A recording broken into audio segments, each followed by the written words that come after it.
Salut tout le monde, c'est Carla et aujourd'hui on se retrouve dans une nouvelle vidéo qui est un petit peu spéciale.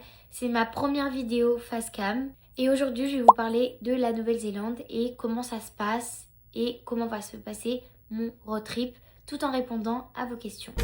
I've been thinking about you when you were around, 'cause I am thinking about all of the freaking spots. Sans vous mentir, j'avais tourné une vidéo il y a 2 mois sur la Nouvelle-Zélande, comment préparer son PVT, comment ça marchait pour moi au début.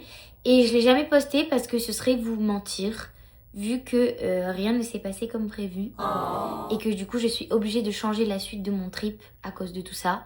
Donc j'avais pas envie de poster un truc mensonger et je préférais vous raconter mon expérience telle qu'elle s'est passée. Pour la première question, du coup, j'ai pourquoi la Nouvelle-Zélande? De base, le projet était de partir en PVT, mais en Australie.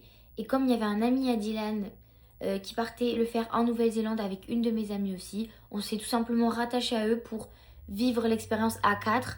Même si chacun fait son trip de son côté, c'était sympa de faire un petit bout de chemin ensemble. On a donc habité en coloc avec eux pendant un mois et demi.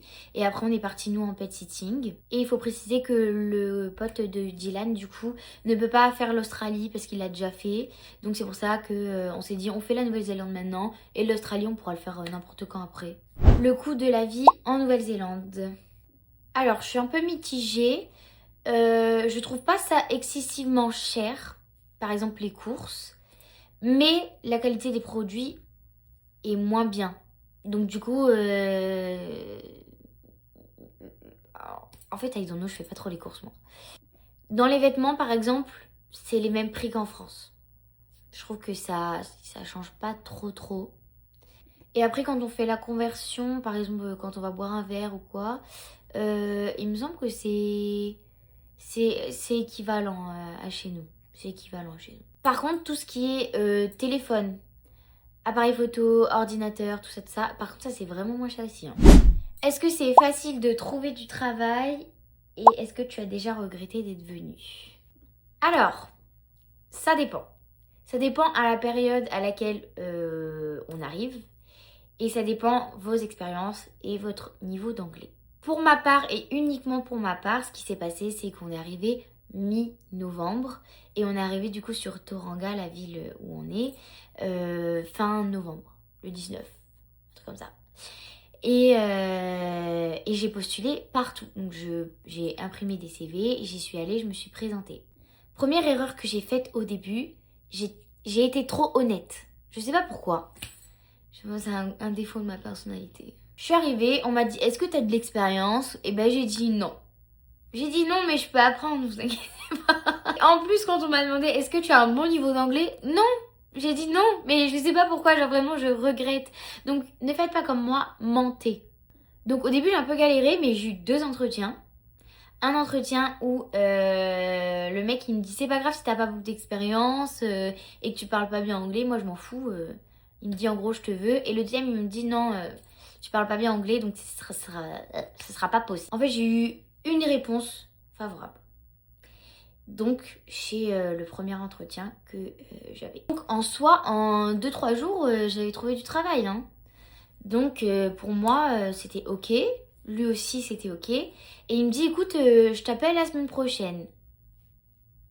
D'accord. J'arrive à la semaine d'après. Toujours rien. Il me dit, viens à telle date, on va signer le contrat. J'arrive, il me dit qu'il est trop occupé, qu'il me l'enverra ce soir par mail. D'accord. Et on m'a dit que les gens ici, c'était comme ça. C'était chill. C'était chill. Donc, je fais confiance. Il n'y a pas de souci. Je comprends. Il vient d'ouvrir. Il est tout seul. J'ai de la peine. Les semaines passent. Et plus ça va, plus il me fait attendre. Plus il me fait décaler. J'ai toujours pas mon contrat. J'ai toujours pas mon roster. Je sais pas quand est-ce que je commence. J'ai pas de salaire. Monsieur, s'il vous plaît. Vient un jour où je me pointe avec Dylan là-bas. Après y être allée un nombre incalculable de fois. Et je pense, je sais pas, mais peut-être que comme j'étais accompagnée, il s'est peut-être mis un coup de pression. Il me dit ok, viens lundi, tu commenceras à travailler. On va tout expliquer comment ça marche. Donc l'ordinateur prend les commandes, la caisse, faire visiter un peu la cuisine, tout ça. Donc j'y vais, je travaille 2 heures. Il me dit ok, je t'envoie les rosters cet après-midi. et je vous laisse deviner ce qui s'est passé. Il ne m'a jamais renvoyé de message. Donc déjà, j'ai travaillé 2 heures gratuitement. Le bénévolat. Et de deux, du coup, j'avais toujours pas de travail au bout d'un mois et demi en Nouvelle-Zélande. Sauf qu'il y avait plus de place dans les kiwis et que ça se finissait. Et qu'il n'y avait plus de place partout, vu qu'on est en saison et qu'il y a au taquet de backpackers. Donc c'est démerde-toi pour trouver un truc. Je tiens à noter que j'avais un loyer. Donc toutes les semaines, 100 euros, 100 euros, 100 euros, 100 euros. Donc 200 $ par semaine. Heureusement que j'ai un super copain qui m'a aidé financièrement. Parce que j'avais plus d'argent qui sortait qui rentrait. Donc bon. Donc est-ce que j'ai déjà regretté d'être venue? Oui, sans vous mentir, oui. J'ai cru que c'était la fin du monde, que je ne pourrais jamais rentrer chez moi. Donc je regrettais et puis on a trouvé des solutions qui fait que je ne regrette plus. Mais ça a été vraiment compliqué. Prochaine question qu'on m'a beaucoup demandé, est-ce que les gens sont gentils ici? Je trouve que oui. Comparé à la France, quand tu vas arrêter quelqu'un dans la rue pour lui dire ouais, est-ce que tu peux m'aider et tout, c'est pas t'as une chance sur 2 de tomber sur quelqu'un qui a passé une mauvaise journée. Ici, les gens sont très gentils et ils vont nous aider. Enfin, franchement, ils sont beaucoup plus souriants. Après, vous avez quand même des cons, hein. Une autre question qui est beaucoup revenue, c'est est-ce que je me sens en sécurité là-bas en tant que fille?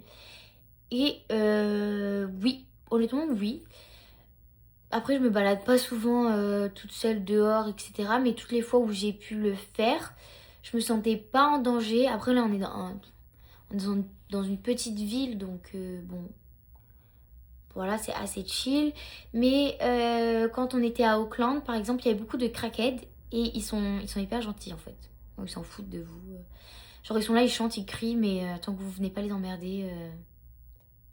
On m'a demandé aussi comment je me déplaçais. Donc du coup, nous, quand on est arrivé, on n'avait pas pour projet d'acheter un van, on voulait acheter une voiture. Et finalement, on a acheté un van parce que c'était beaucoup plus pratique et beaucoup plus économique pour faire le road trip. Du coup, on fera que des fricants et on dormira dans le van tout le temps. Prochaine question, la météo là-bas. Alors, pour vous remettre dans le contexte. Nous sommes en été, du coup parce que les saisons sont inversées. Et on est dans une ville qui est très proche de l'océan. Enfin, on est à l'océan. Et il pleut. Il pleut beaucoup, beaucoup. J'en ai un peu marre de la pluie, sans vous mentir. Il pleut vraiment tous les jours. Voilà. On a un petit peu de chance, des fois on va avoir un petit week-end de 3 jours où il fait très beau. À Noël il a fait très beau, très chaud, on a pu aller à la plage, on a tous pris des coups de soleil. Mais sinon il pleut beaucoup beaucoup. Après je pense que c'est pas tout le temps comme ça, je pense juste qu'on a un été de merde. Et que voilà, c'est la faute à pas de chance. Mais ouais, il pleut vraiment très très souvent et carrément pendant un moment... Genre en décembre, pendant 3 semaines, il s'est pas arrêté de pleuvoir. Prochaine question, est-ce que on voit le kiwi, l'oiseau qui est emblématique en Nouvelle-Zélande? Et ma réponse est non. Je n'en ai jamais vu, je ne sais pas où on en verra. On m'a posé la question, est-ce que la Nouvelle-Zélande m'a changé? Et oui, je trouve qu'elle m'a énormément changé. Bon, déjà, une expérience en plus. J'ai à peine 20 ans et je m'en vais à l'autre bout du monde avec mon copain vivre... la van life, ce truc de t'arrives dans un pays, il faut que tu te démerdes. J'ai pu me lancer sur les réseaux sociaux et commencer les formats YouTube. Alors que je pense que en France, je l'aurais jamais tenté. Enfin, du moins pas maintenant. Et là, je le tente et j'ai beaucoup moins ce truc du ah, j'ai peur du regard des autres. En fait, je le fais, je poste et je m'en fiche parce que je sais qu'il y aura toujours quelqu'un qui aura un truc à redire. J'ai commencé à arrêter de me plaindre par exemple sur mon poids, sur mon physique et j'ai commencé à me bouger. Donc je fais du sport tous les jours ou au moins 5 fois par semaine. Donc franchement je suis assez fière de moi et de tous ces changements. Et j'espère rester comme ça toute l'année 2026. Comme j'ai pas eu de travail et que j'ai eu le temps de du coup rester seule avec moi-même, donc j'ai eu le temps de prendre soin de moi physiquement et mentalement et j'ai pu du coup me remettre en question sur beaucoup de choses, sur ce que je voulais, sur ce que je voulais plus, du coup pour cette nouvelle année et pour ma vie future. On m'a beaucoup demandé aussi comment j'allais et comment je me sentais ici. Donc pour vous répondre honnêtement, j'ai passé une période qui était très compliquée avant les fêtes, pendant les fêtes. Parce que comme je vous ai dit, j'avais pas de travail, donc du coup je suis toute seule la journée. Et souvent je sors pas trop au vu de la météo. Donc c'était très compliqué parce que j'aime beaucoup bouger, j'aime beaucoup découvrir des choses, visiter des choses, faire des activités. Et j'étais très frustrée parce que j'avais ce stress du pourquoi ça marche pas pour nous. Pourquoi notre expérience c'est pas la même que les gens qui sont dans la même maison que nous, que les gens qu'on voit sur TikTok, qu'on voit sur Insta. Et du coup je me comparais beaucoup, donc j'étais très très triste. Et plus ça allait, plus j'étais seule, plus j'avais le manque de ma famille. Et j'en venais au point où je disais à mon copain, mais je t'en supplie, je veux rentrer, s'il te plaît, viens, on abandonne et on abandonne. Heureusement qu'il est là et qu'il m'a secouée et qu'il m'a dit que nos problèmes, c'est pas des gros problèmes, qu'on avait des solutions. Et du coup, grâce à lui, on a trouvé des solutions. Mais rien que de vous en parler, je vous montre pas que j'ai un peu les larmes aux yeux parce que c'est très frustrant de partir à l'autre bout du monde, de voir que pour tout le monde ça marche et d'être un peu le problème. Parce que pour mon copain, comme je vous ai dit, ça marche et c'était vraiment à cause de moi qu'on a dû tout remettre en question et tout réadapter. Et c'est un peu, comme je vous ai dit, c'est très frustrant parce que j'aurais aimé vivre ça comme tout le monde pendant 1 an, partir 1 an à l'étranger, améliorer mon anglais, etc. On est courte, c'est pas grave. Et enfin, en dernière question, on m'a posé est-ce que je recommande la Nouvelle-Zélande et si c'était à faire, est-ce que je le referais? Bien évidemment que je recommande la Nouvelle-Zélande car ce que je vous raconte c'est que mon expérience. Si je prends l'expérience de mon copain, elle est différente dans le sens où il est arrivé, il a directement trouvé un travail. Le plus dur pour lui, je pense que c'était de me voir avec le moral à zéro, forcément. Et au-delà des paysages et de la beauté du pays, on a fait énormément de rencontres, des gens que je pense que je n'oublierai jamais. Et franchement, c'est beaucoup trop bien. Et si c'était à refaire, bien sûr que je le referai. Si vous avez d'autres questions ou que j'ai oublié de répondre à certaines questions que vous m'avez posées, n'hésitez pas à me le dire en commentaire ou à venir sur Instagram. Je vous fais des bisous et on se retrouve bientôt pour une prochaine vidéo. Et n'hésitez pas à me dire ce que vous voulez voir sur ma chaîne et ce que vous voulez pas voir. C'est avec plaisir que j'écoute vos retours. Bisous. I've been thinking about you when you were